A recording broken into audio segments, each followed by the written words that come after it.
out. We've gotten, unfortunately, a closer look.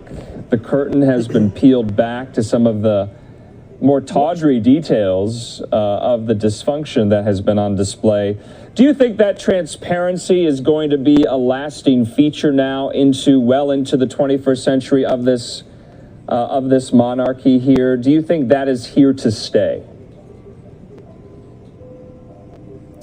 I think a certain element of it. I think the monarchy has always been an institution that has adapted to the age in which it's been living. I think a certain element of it. Advances in technology over the years, particularly over the last 20 years in particular, and especially with the rise of the internet and then of course the rise of social media, that I think the monarchy would have had to have adapted at some stage in order to adapt to that age and be a present and be a force for good in that age and using the tools available to them.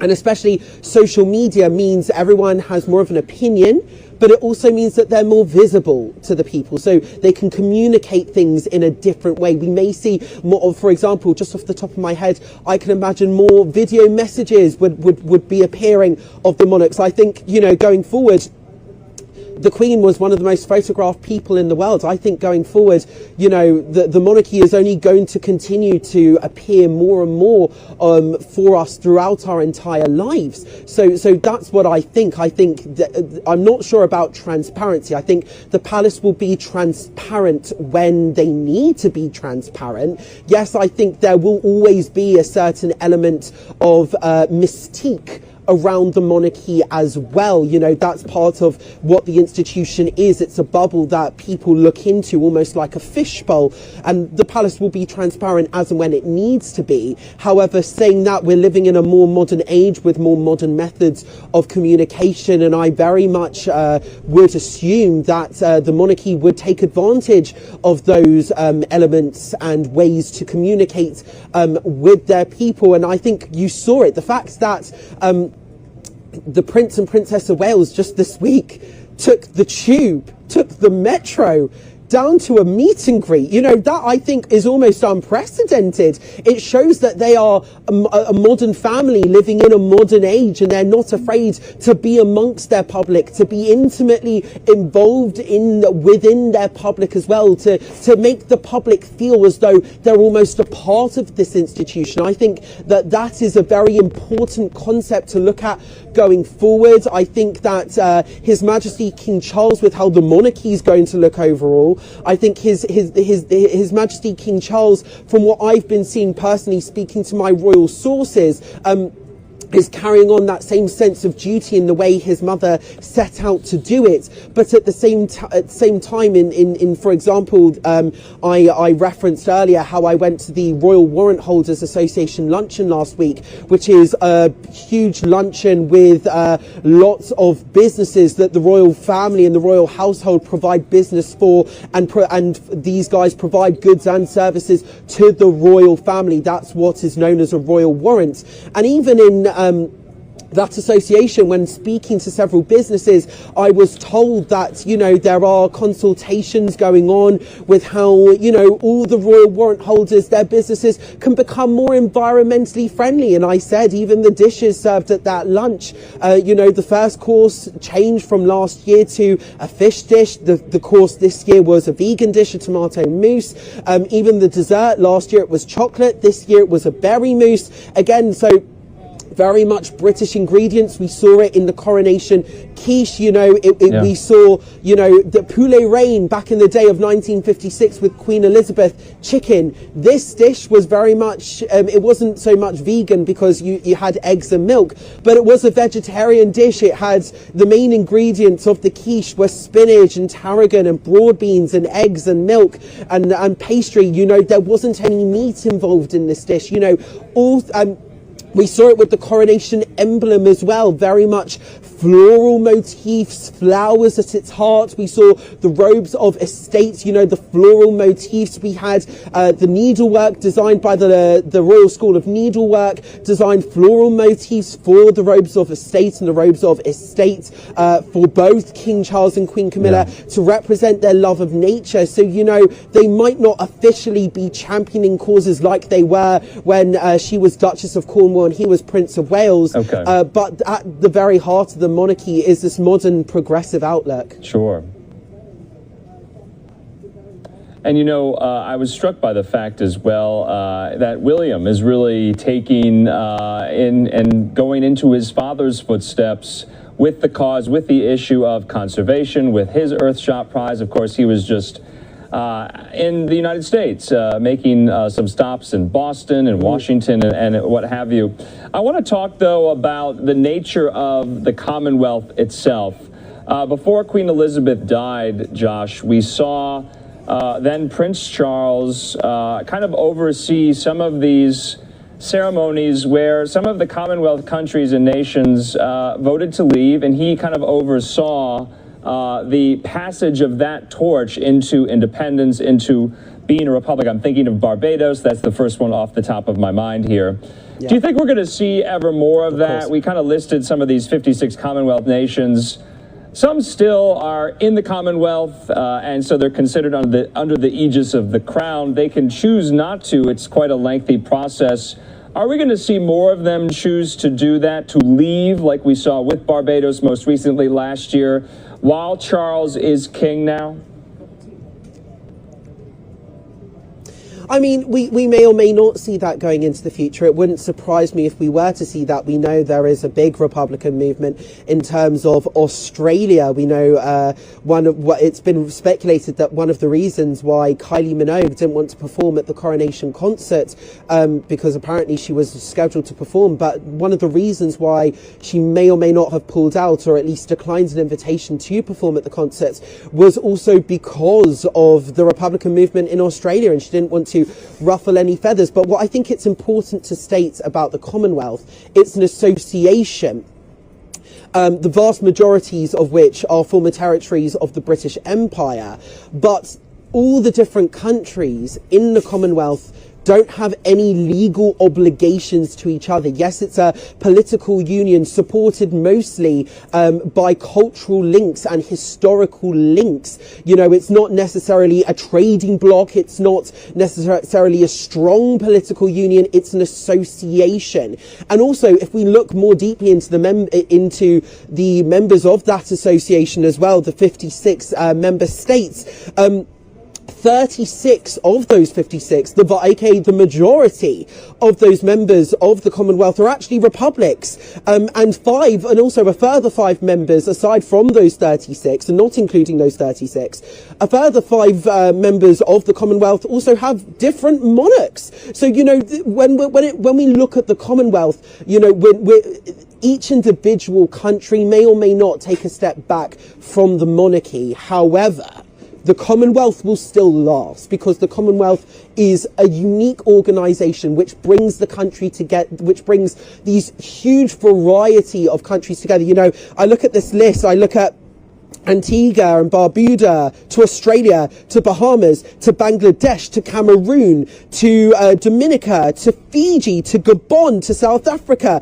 to Tonga, to Sri Lanka, to Tanzania, to Singapore, to Sierra Leone. You know, there are so many different countries with different cultures, but what brings them together is the shared history and the shared connection with the English language. Yeah, okay, Josh. And so that's the thing. So maybe, yes, a couple of them may or may not step back from the monarchy, but I don't think the Commonwealth is in any danger going away anytime soon. Okay, Josh, this is interesting. We have a shot right now of the crowd leaving the Mall in the rain.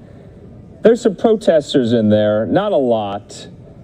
They're holding a pretty big sign that says, "Abolish the monarchy, yes. Not my king." This sentiment, albeit in the minority, albeit very, very few there, it's in the mix right now. We're showing it. This is quite the juxtaposition, and I had cited polling in our pre-show that some 45, 50% do not favor King Charles III. We can get into his favorability, unfavorability ratings. We're seeing it right now on display, though. I think that's so interesting. Obviously, the monarchy is beloved, but not to everyone over there, right? Yeah, but that's the beauty of this country. You know, we live in a constitutional democracy and we live in a constitutional monarchy. And the beautiful thing about a constitutional monarchy is that the sovereign, the monarch, reigns, but they do not rule. They have symbolic powers, so to speak, you know, and they cannot, under any circumstance, get involved in political matters except to advise, guide, and to warn. They don't have influence. You know, then Prince Charles used to write what's been quoted as spider handwriting letters to politicians advocating the cause. You know, we're not going to do that. And the beautiful thing about living in a constitutional monarchy and therefore a democracy is freedom of speech and the right to protest. I'm glad that they did not disrupt the coronation, and I'm glad that also they're very much in the minority here as well. That makes me happy to see. But, you know, unfortunately, Her Majesty Queen Elizabeth II was absolutely beloved by most of the country. And you know, there are other royals that the country may or may not feel the same way about. And also, can I just say, certain people might not like Charles so much, but they love William and Catherine. And then people still absolutely love Princess Anne. So, you know, whilst that, yes, there is an element of protest there, and yes, they've made their voices heard, you know, I still think they're very much within the minority. And I think as well, people didn't turn up in their thousands for that part of a protest, not just because of the rain, but also because I don't think there is that much appetite for the UK to become a republic. There isn't that at this time. I firmly believe that will not happen in my entire lifetime. Okay. Lexi, your thoughts? Yeah, well, and I was just going to say, you know, the festivities aren't quite over yet either. You're talking about the concert tomorrow. What else can people expect to see throughout this very busy weekend, Josh? Well, the concert, I think, is going to be an absolutely exceptional festivity, and it's going to be a real spectacle in itself to watch. You know, we're going to see more members of the royal family there at the concert. So, for example, we knew today that Sarah Ferguson, the Duchess of York, was not invited to the coronation ceremony. However, what we do know is that she will be present at the coronation concert tomorrow. And yes, we've got huge worldwide names. We've got names like Lionel Richie and Katy Perry. And Katy Perry, a huge name, judge, of course, on American Idol, but also an ambassador for the Royal Asian Trust, the British Asian Trust, one of King Charles's main charities there. And she wants to promote peace, love and light in her concert, and also raise awareness for that charity organisation, which will be a spectacle. And then as well on Monday, we're going to be seeing these huge initiatives.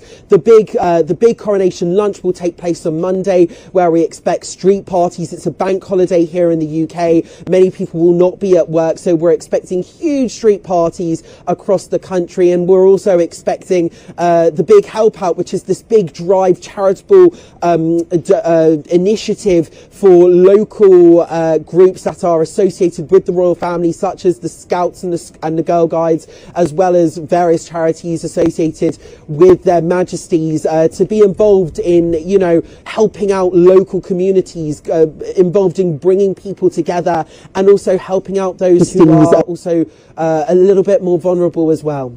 And what about tonight, Josh? Paint the scene for what it'll probably look like in London this evening.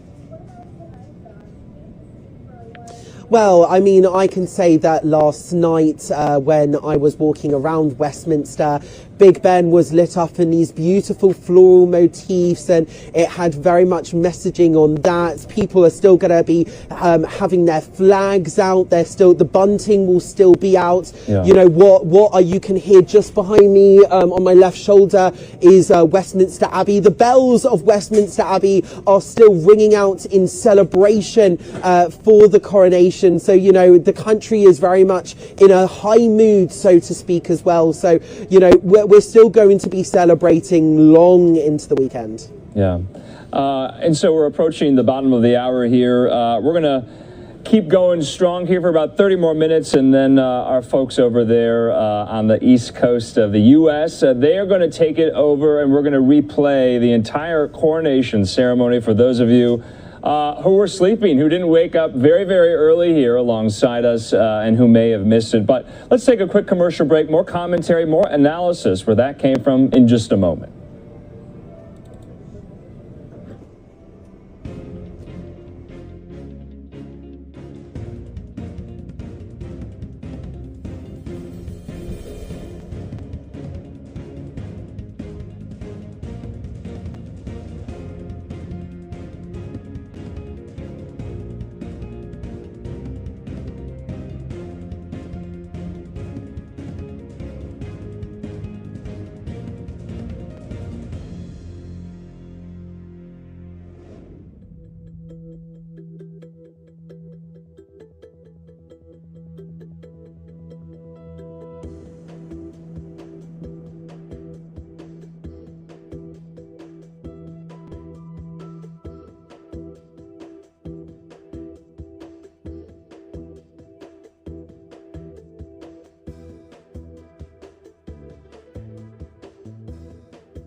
And welcome back here to Live Now from Fox. I'm Andrew Kraft. Thank you for joining us on this Coronation Saturday morning. It's the bottom of the hour here on the West Coast, 7:30. At 10:30 in the morning on the East Coast, and I believe it is around 2:30 there in London, as the coronation festivities for the day have come to an end. Of course, we have been talking about the fact that it is going throughout the weekend. The concert acts are getting ready. Well, one of those celebrities tweeting this I thought was interesting. You might have seen some of the video of the singer Katy Perry in Westminster Abbey trying to look for her seat. She tweets to her followers this, saying, "Don't worry, guys, I found my seat." Let's talk about some of these moments, some of the lighter moments there with some of these more interesting, familiar faces, because there were so many of them. Josh Ram, Alexei Petrovich, they joined me now as well. I thought this was a really fun moment. I just wanted to highlight it there. But we've been seeing a lot, especially social media. So many people were watching. Have you guys seen anything that has gone viral from the coronation yet? I haven't seen a lot that's gone viral just yet, but I did see a lot of people complimenting Princess Kate and how amazing she looked. I've seen a lot of very complimentary tweets about that, and just the service in general, the amount of people that came out despite the rain. So some more generic things along those lines so far. Josh, anything getting traction there in the UK? What are people talking about? How are people reacting? How are the reviews? Have they come in yet? I mean, from what I've been seeing, people were very much enjoying the fly past. You know, that was really quite a moment, seeing their majesties on the balcony of Buckingham Palace. You know, that was a real moment as well. Prince Louis's wave, I think, is going to be one that is going to be iconic. The way he was waving on the balcony. I don't think Prince Louis has quite mastered the royal wave yet, but I think he's, of course, got plenty of time to do so.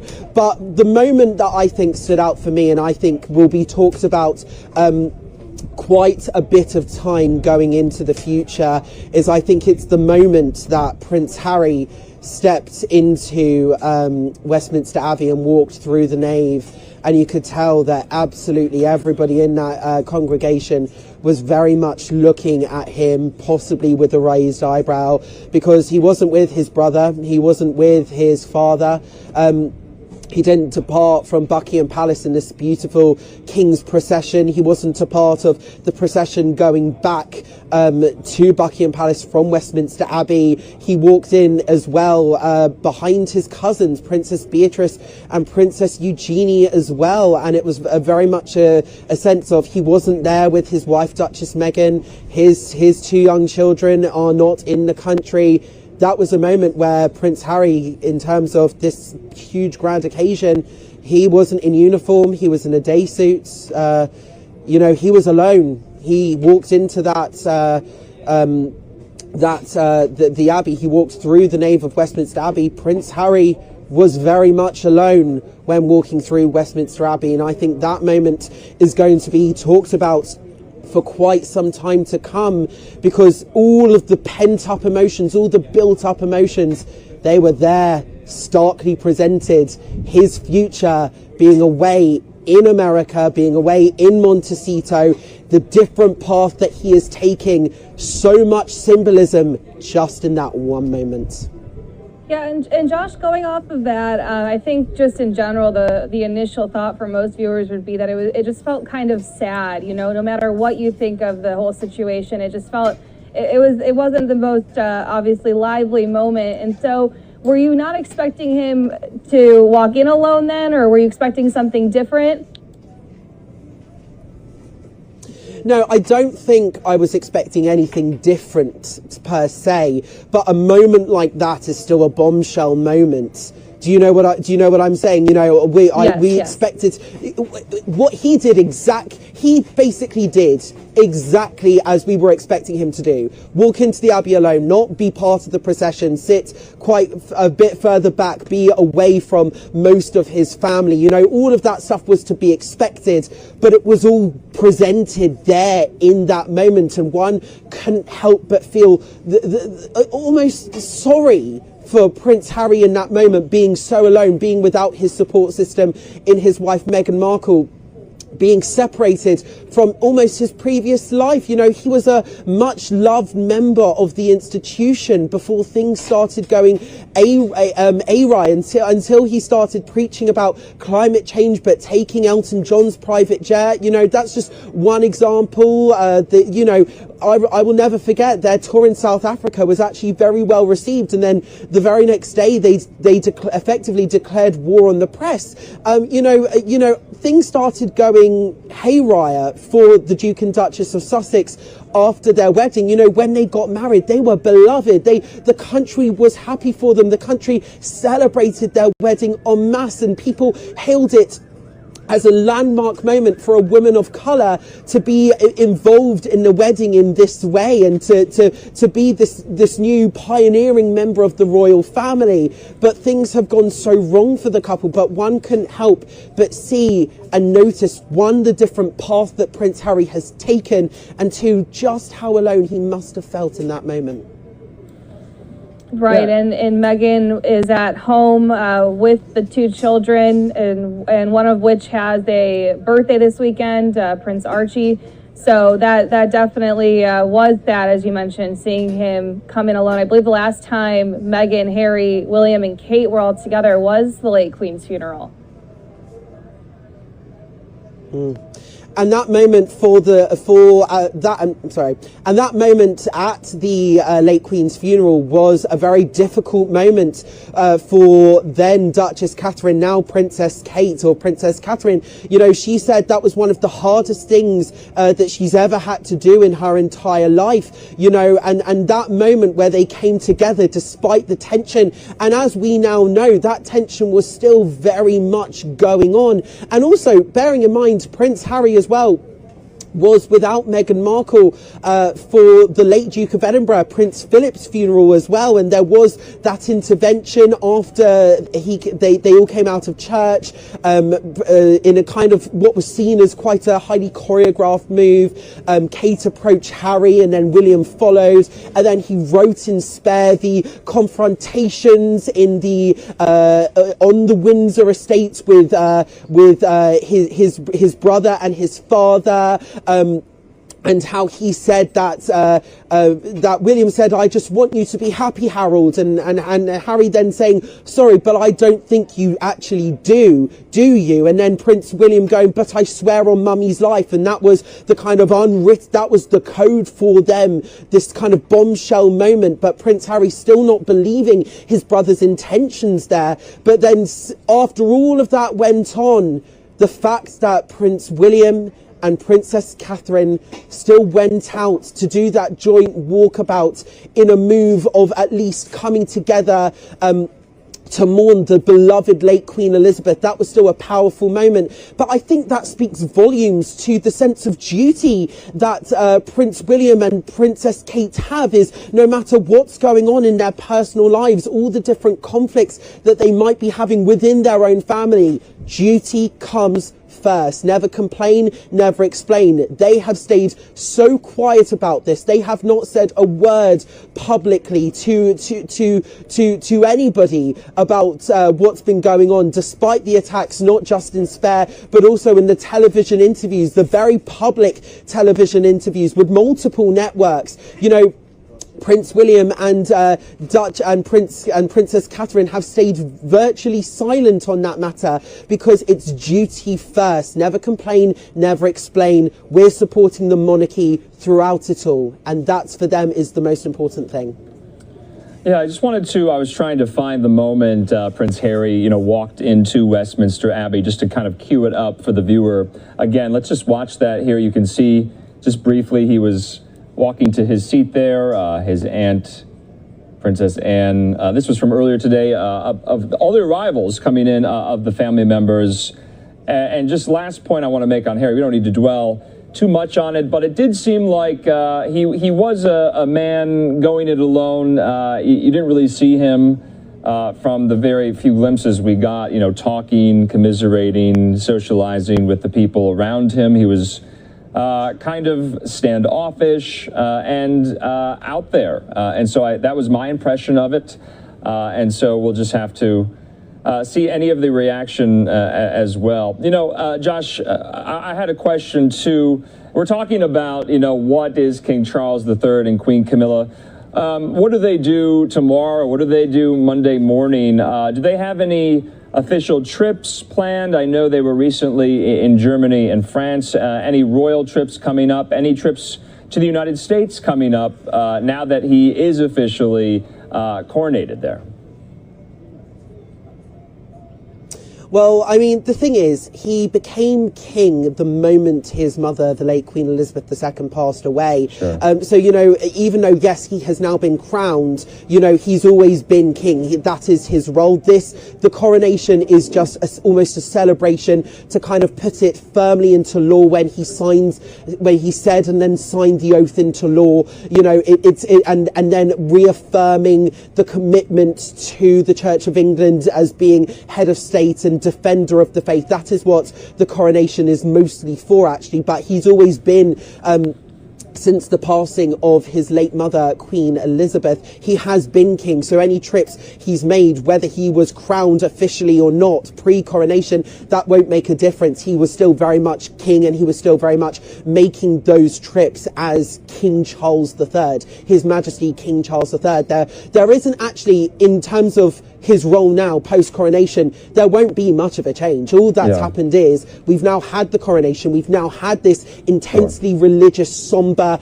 but also celebratory service, so to speak, to mark effectively the beginning of the reign and to kind of to reaffirm support for the king around him. That's also what a coronation is for. You know, the homage, as I said, for Her late Majesty the Queen lasted an hour long, where the dukedoms pledged their allegiance to the sovereign. You know, the country during that was invited to pledge their allegiance, if they so wished, to the sovereign in a more inclusive move. There was previously some controversy about that for, you know, some of the louder voices on social media going, well, I don't want to be forced to pledge my allegiance, blah, blah, blah, blah, blah. You didn't have to. It was almost like if you are invited to sing the national anthem, you can choose to either sing the national anthem or you can refrain from singing the national anthem. It was a choice like that. If you wanted to pledge allegiance to the monarch, you could. If you didn't, stay silent, not a problem either. So I don't think his role is necessarily going to change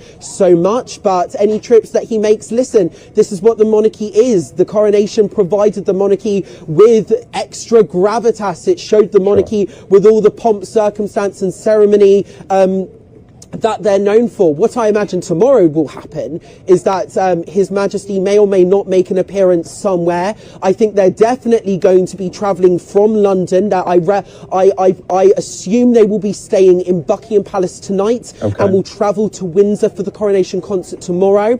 I do know that he is hosting a reception, a pre-coronation concert reception for various charitable representatives, which actually, funny enough, includes several reality TV stars in the country. But then there will be the big coronation concert and then a meet and greet with certain stars after the coronation concert as well to say thank you for performing. So the main thing is we'll see King Charles going to Westminster, and then afterwards I'm sure he and the Queen will make an appearance at a street party somewhere down the line. Okay, so I had a question as well. You and I and Lexi, we're all in the media. We're journalists here. Is King Charles going to give an interview to anyone, do you think? Is Queen Camilla going to give an interview to anyone? Are we going to see them in front of a camera taking questions from journalists anytime soon? No, I don't think we will see them taking questions from journalists ever anytime soon. I think what we might see is we might see more walkabouts, and journalists might be there on walkabout saying, congratulations, sir, congratulations, Your Majesty, and then he'll say thank you and answer any sort of questions posed to him by the crowds, because that's what we saw yesterday on the Mall. We saw King Charles III, the Prince of Wales, and Duchess Catherine conduct a walkabout, a final walkabout before the coronation, and there were journalists in the crowd that were saying, congratulations, sir, are you looking forward to the coronation? So light-hearted questions, but there won't be, I can very much guarantee there will not be any sort of large press conference anytime soon, I don't think.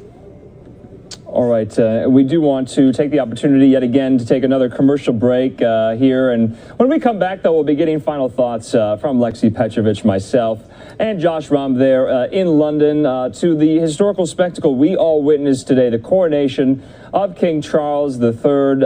And we'll be back in 2 minutes.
And welcome back here to Live Now from Fox. I'm Andrew Kraft, and we just want to thank everyone who got up really early. If not, though, you might be watching somewhere else, though, across the pond. It wasn't that early for you, but we brought this very historic event. Remember, this hadn't happened in 70 years. King Charles III being crowned King of England, the next monarch there alongside Queen Camilla. And we were joined by my colleague here at Live Now, Lexi Petrovich, and Josh Rahm for us in London, and they join us yet again. And lastly, too, we just want to get all of really our final thoughts, recaps, highlights. I want to start with you, Lexi. I know you have followed the royal family pretty closely along the last few years. They've been in the American press quite a lot. Your final key takeaways today? Kind of summarized it throughout this broadcast in a lot of ways, but just the fact that, like you said, it's been over 70 years. This is the first time that we're getting to internationally enjoy this on a TV screen for everyone. We were talking about for the Queen's coronation, how they were having to actually take film overseas for people to get to watch part of it that had aired on TV. So it's just so exciting to be able to see something like this in today's day and age, to see all the people who came out. But then also, obviously, some other emotional moments like we discussed with Prince Harry as well. So, you know, everything that I think we were expecting to see today, we did. But regardless, it was just really amazing to get to watch all of this live, and we appreciate everyone joining us. Definitely, yeah. It was really went off without a hitch, like Josh has been saying. You know, Josh, I remember our conversations, and we were on the air for a very long time, anchoring the Queen's funeral last September together. That was really emotional. And you watch this today, the coronation, you were saying somber, poignant, muted, I don't want to say understated. There were a lot of, kind of pretension, ostentation there with the regalia, with the pomp and the circumstance, with the tradition. But you just couldn't help but wonder, these two distinct events and how linked they are. The succession is now complete. The coronation is now complete. Really watching the Archbishop of Canterbury there, Justin Welby, place the crown on Charles's head. It's something you've only really seen in, old newsreels, in old portraits in your history books. But today we all saw that live. And so I am the biggest history person, history nerd, history buff. And this was quite something today. I couldn't agree more with you, but I just want to say something very quickly. You said at the beginning in that introduction, so to speak, you said that he's been crowned King of England. Well, he hasn't today just been crowned King of England. He's been crowned King of Scotland, Wales, Northern Ireland, and nations that he's also head of state of. Today, he was also crowned head of Australia, and he was also crowned head of Canada as well today as well. So this was a huge occasion that has worldwide implications, not just those for the United Kingdom. This was reaffirming the love of the Commonwealth. But the beauty, I think, of a coronation, the absolute beauty of a coronation is all the kind of contradictions, but that go beautifully well together, the oxymorons that go together. Yeah. The coronation service is secular, but also religious. It's somber, but also celebratory. All of these things go together. They almost contrast, but yet they complement each other so beautifully. There's not a single element of the service that doesn't have symbolism somewhere, down to the regalia, down to the robes, down to the needlework on the robes, down to who's placed where, who's sitting where, who's present here, the procession, the guards who are on display, all the different regiments, the cavalry, Princess Anne and her large role in the procession, the fact that Prince Louis had a prominent role, the fact that Prince William was the only dukedom, the only duke to pledge his allegiance, the fact that Prince George had an incredibly important role as a page of honor holding the king's robes. Everything about the service was so incredibly thought out and planned to the utmost detail. It had nods to the original service back in 1953, but it had all the tradition, it had the pomp, it had the circumstance, but it was also slimmed down but still grand. It was rooted in tradition but had a modern outlook. You know, we're seeing these contrasting ideas come together in such a beautiful way, and Definitely. that is what I think is the most beautiful thing about the coronation. No, very, very good parting words there. I just want to put us up on camera again. Josh Rahm, can't thank you enough. Lexi Petrovich alongside myself today, guiding all of you through King Charles III's coronation, and we thank you. We want to leave you, though, with this final shot there of Buckingham Palace over the Mall. The people are still lingering about. We know Josh Rahm has probably some coronation parties to get to later this afternoon. But for all of us here at Live Now from Fox, you can see the Royal Standard there flying high above Buckingham Palace.